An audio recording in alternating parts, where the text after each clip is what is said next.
Hi, Internet. Welcome to the Troyan YouTube channel. It is still snowing here in Nashville, Tennessee. It's been snowing for weeks, according to this series of videos, and not just like we had a, really bad snowstorm. Um, also, I really hope it isn't snowing for weeks because we don't have the infrastructure and I don't have enough groceries for weeks. So if you're seeing this, hopefully I'm still alive. Check the comments if I'm still alive. I will respond if I'm still alive. Um, this week, for Thin Lizzy Thursday, we are doing a song. What song? I don't know. We have 66 songs left on the list. Wow, we are flying through. Sticking with like the, you know, super masculine fight, soundtrack stuff because we had like Rocky and Dragon Ball Z. We're gonna do something from the movie Gladiator, but not the movie Gladiator that you know, the early '90s boxing movie Gladiator with Cuba Gooding Jr. and some white guy whose name I don't know.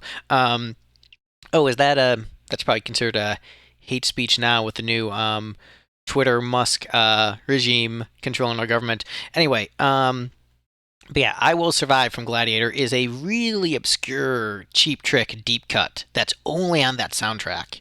Actually, they might have put on like a box set or something later, but the only place you could get it for years was the soundtrack, and it's great. So we're gonna listen to that where we figure out what Lizzy song we're listening to this week.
Yeah, such a great cheap trick deep cut. Great song. Movie's fun. It's kind of a very silly, over the top boxing movie, but again, I like that kind of stuff. So I believe this is the final track from Fighting on Thin Lizzy Thursday. Wow, we are destroying albums left and right. Let's see, we've got ones. I let's see from the first album, we have one song left. From the second album, two songs left. From Vagabonds, one song left. From Nightlife, one song. From Jailbreak, one song. From John of the Fox, one song. From Bad Reputation, one song. From Black Rose, one song. From Chinatown, one song. And from Renegade, one song. Like, wow. Like we are clearing up Thin Lizzy albums proper. Like there's still like plenty of there's some Phil solo, there's some demos, there's still that kind of stuff. But like as far as like the main albums, this is another one like off the list. This is like bittersweet. Just because I've been doing this for years at this point, so to like close out Fighting on Thin Lizzy Thursday, it's like this is bittersweet. And I'm pretty sure if I remember correctly, isn't the song? Yeah, this is about like death. uh, let's look at these lyrics. When the spirit slips away, there's nothing you can do, there's nothing you can say. May the angels be watching over you when your spirit slips away. When the darkness starts to fall, you're on your own, and your back's against the wall. May the angels bring their flame to you when the darkness it starts to fall. And when the music makes you blue, unfolded secrets, the mysteries are told to you. May the angels sing, rejoice to you, the fateful day when your spirit slips away. So this is all right. As I said in the at the beginning of the video, if I'm alive, I'll let you know in the comments. Is this an omen? Because I don't like it. Pray that I'm alive so I can continue finishing Thin Lizzy Thursday. I can't die before I'm done with Thin Lizzy Thursday. Am I right, guys? Oh, okay. Spirit slips away. Time to think about mortality, which, fun fact, I think about death every day, and I mourn the people that I've lost, and it makes me sad. Uh, I'm a goth.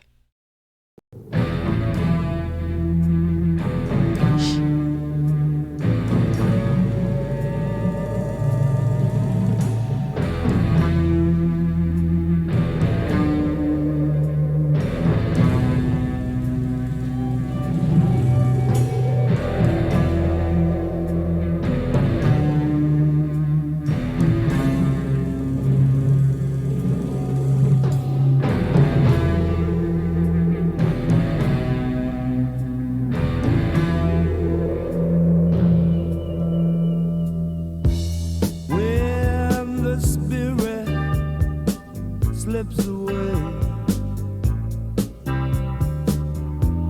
there's nothing you can do, there's nothing you can say. May the angels be watching over you when your spirit slips away. When the darkness starts to fall, you're on your own and your back's against the wall. May the angels bring their flame to you when the darkness it starts to fall.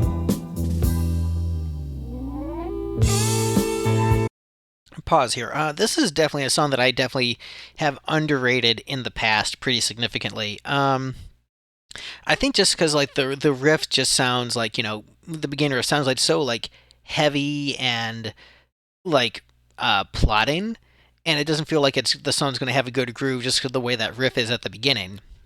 But then it gets into this much more like supreme, so not supreme, serene, sort of ghastly atmosphere. And some of the guitar playing, which like some of the accents really give it like this ghostly, otherworldly presence. Where a lot of it's more just like standard like '70s like soft rock. But there are some like really interesting, unique musical touches here that really separate the song. And I've underrated this one in the past. I think I've slept on it. But it's I even referenced it in a song that I did. Um, but I it was in a really like I referenced it in a total inversion where I wrote a Christmas song and I talked about the spirit slipping away in the in terms of like Christmas spirit. Um, yeah, it's snowing. Maybe I'll play that afterwards. Just for giggles. But yeah, let's get back to it.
mysteries are told to you.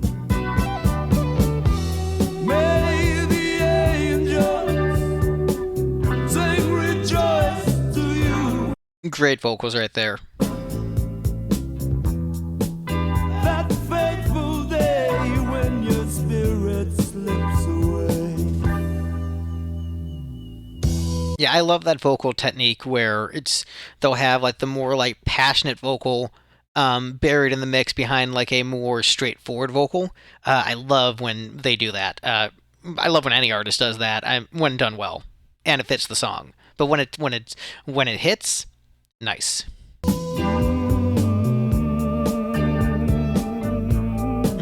Great vocals there.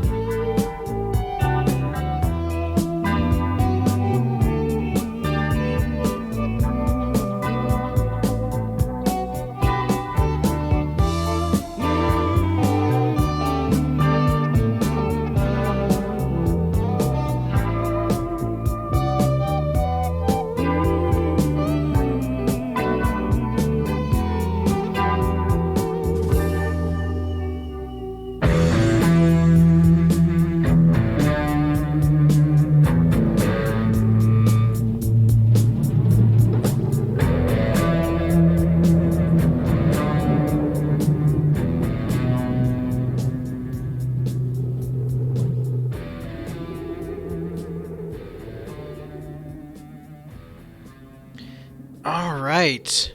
Where are we going to put this? That is tricky. Whew. Um, hmm. As I say, I underrate this.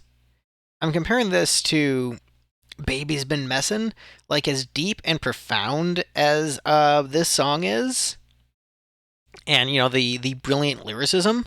And I talked about how like one of the things I like about Lizzy is the great lyricism.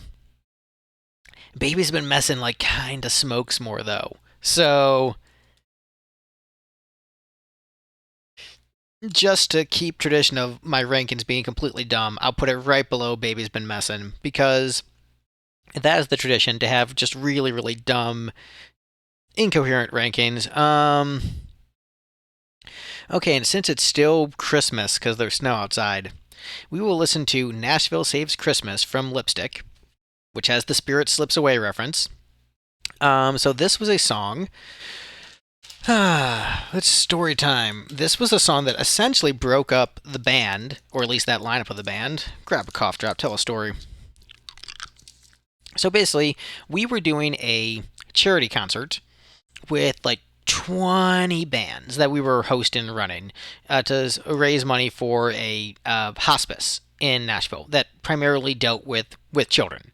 And so we were, doing a charity concert, and we essentially made like a stage play where we had over 20 bands, and we had 2-minute changeovers between the artists, and so we'd have them share gear, and in between the changeovers, which again 2-minute changeovers, that's like NFL style changeovers. Like we were really pros with this.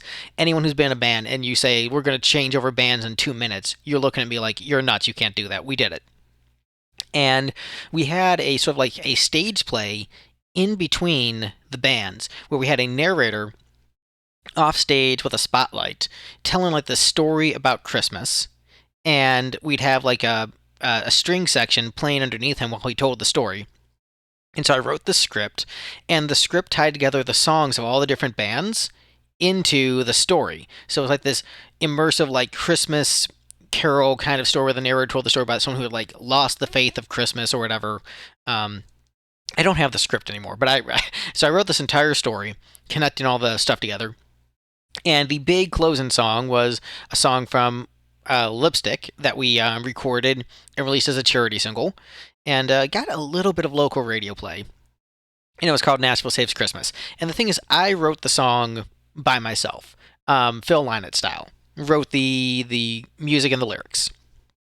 My guitar player, because he changed the arrangement, wanted songwriting credit because I played a chord, I changed up the rhythm slightly on the verse the way I played it because you said to play it straight, but I played it a little bit differently, and so I want co-writing credit, and I didn't want to give him co-writing credit, and he also wanted to take his cut from the song and not give it to the charity. He just wanted to get paid for his cut from the song for the radio play.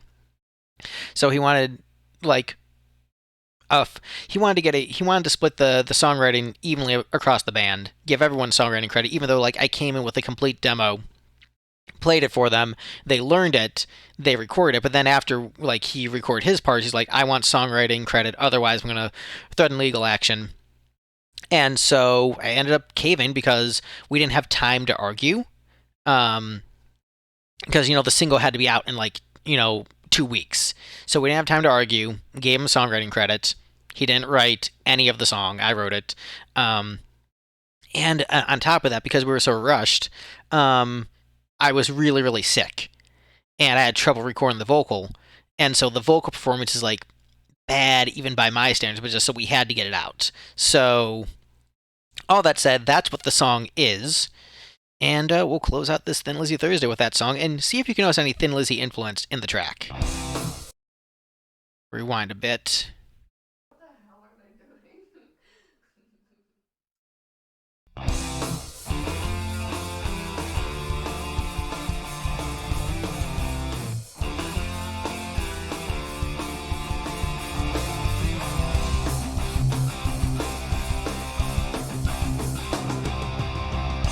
I was told not so long ago that in the South it doesn't snow. But as I began to grow old, I found despite all that I've been told, that southern winters could grow cold. Yup. But then those guitars came to life.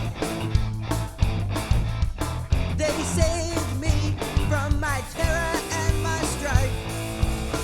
And then you took me by the hand.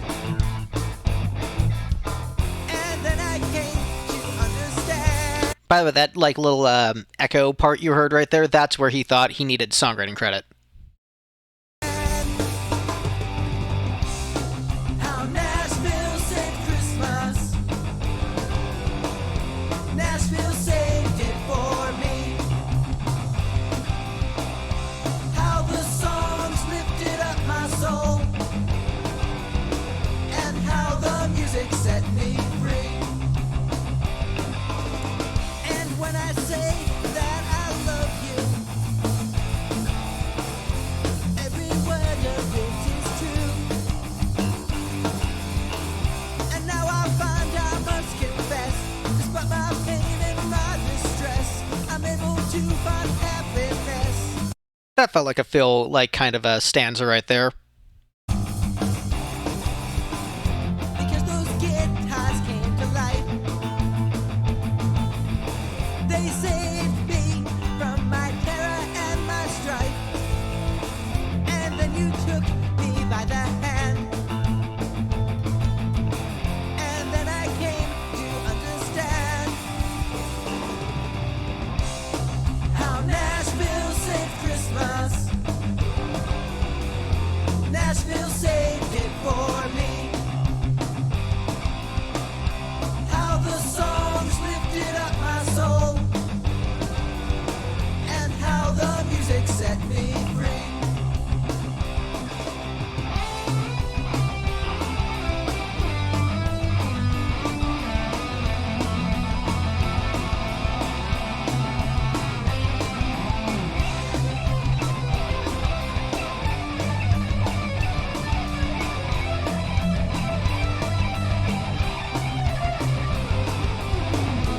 Don't leave me now.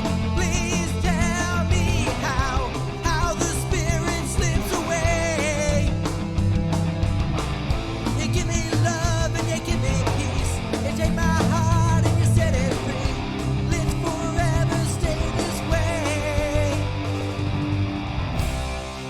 Nashville saved Christmas. Nashville saved it for me. The songs lifted up my soul, and the music set me free. Nashville saved Christmas. Nashville saved it for me.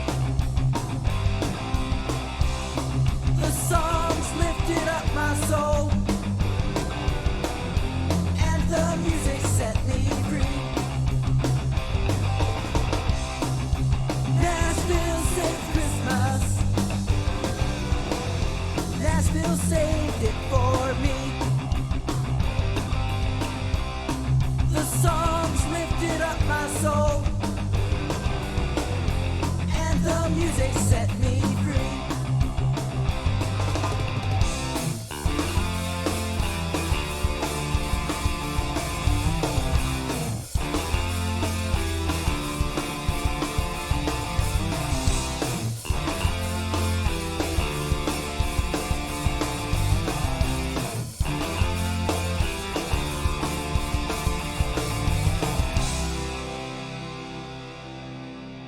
Yeah, so obviously some Lizzy influences in the song. There's a little bit of cheesiness, charity single, song about Christmas, making it local, etc., etc. But I mean, there was a lot of parts of that I liked. But again, songwriting credit was given to the entire band, despite me writing the entire song. I wrote the riff. Came with the arrangement like, okay, I have a down chorus here, you have this bridge here, here's this backing vocal, etc. But because the guitar player argued, well, Steve came up with his own bass part, and the drummer, you didn't tell him exactly how to play, each thing, even though I like gave him direction, because I didn't tell him like exactly where to hit on which beat for every single part of the song, and said like, hey, do something like this here, because I wasn't extremely specific. Nope. Songwriting credit goes to the drummer. Songwriting credit goes to him because if he changes, any little guitar lick, that is songwriting credit. And he also wanted to re-record the songs from the first album and then give himself songwriting credit because he would change the way the guitars were played. And we didn't do that. So, like, Greg, why don't you make music anymore? It's because of stuff like this. So many stories like, people showing up for practice at their own house drunk, late. So leaving us outside, showing up drunk, and then like botching the rehearsal. People getting into fist fights and, breaking their hand and then being unable to play shows with us. Just like all the stupid drama. Like, yeah, that's why I stopped. And because, like, I could pay hired guns, but like I can't afford them at this point.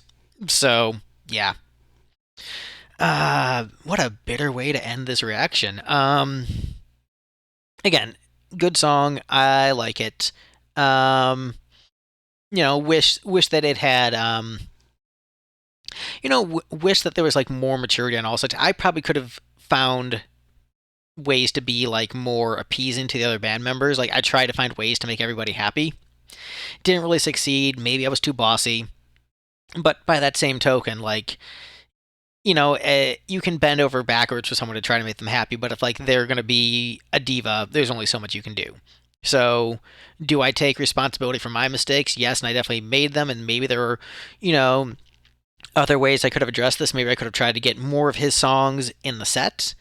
But the thing is, like, yeah, the songwriting wasn't as good, and so it's like, do I have mediocre songs to make the guitar player happy? Um, tried writing with him, but the point is you can't please everybody. But hey, there was some Lizzy references in that song, so wasn't that cool? Let me know what you thought of Spirit Slips Away in the comments below, and stick around next week for more Thin Lizzy Thursday. Bye, everyone.